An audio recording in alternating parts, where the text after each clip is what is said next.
কি সিমটমস থাকলে আমি বুঝবো যে আমি সাইনোসাইটিস হয়েছে আমার? এই সাইনোসাইটিসের সমস্যা হলে আসলে অনেকগুলো উপসর্গ কিন্তু আমাদের শরীরে আমরা খেয়াল করি। সাইনাসগুলোর মধ্যে আমি একটু আগে বলেছিলাম যে বাতাস থাকবে। তো বাতাস থাকলে আমাদের পুরো মুখমণ্ডলটা হালকা মনে হবে।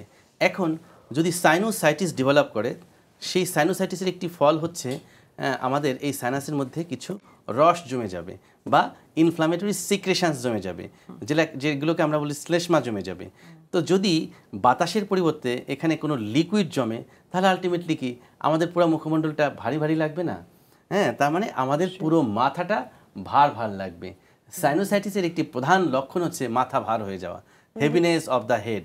আমার কাছে রোগীরা এসে বলে, স্যার আমি যখন সিজদা দেই নামাজ পড়ার সময়, তখন মনে হয় যে সব কিছু ছিঁড়ে পড়ছে, মনে হচ্ছে যে আমার মাথাটা প্রায় 1 মণ ওজন। অর্থাৎ সে মাথার মধ্যে একটা ওজন অনুভব করবে, হ্যাঁ, এবং একটা অস্বস্তি বোধ হবে। এবং আলটিমেটলি যে কোনো ইনফ্লামেশনের একটি সাইন বা সিমটম হচ্ছে যে তার ব্যথা, তার কপাল ব্যথা করবে, অনেক ক্ষেত্রে নাকের এই যে গোড়ার দিকে ব্যথা করে, আবার তার যে ম্যাক্সিলারি রিজিয়ন এই জায়গাটাতেও কিন্তু তার ব্যথা করে, একটা পেইন সেন্সেশন। হ্যাঁ, অর্থাৎ তার হেডেক একটা সিমটম, মাথা ব্যথা করবে, মাথাটা ভার হয়ে যাবে। এটা হচ্ছে দুটো প্রধান লক্ষণ সাইনোসাইটিসের। এরপরে আসি আরও কিছু সিমটমস। যেহেতু এই ইনফ্লামেশনের ফলে আলটিমেটলি অনেক মিউকাস জমে গেছে, তার মানে কি নাক দিয়ে সর্দি ঝরবে, হ্যাঁ, সিক্রেশনস বের হবে। পোস্ট ন্যাজাল ড্রিপ, নাকের পেছন দিয়ে বারবার খালি রস চুয়াতে থাকবে।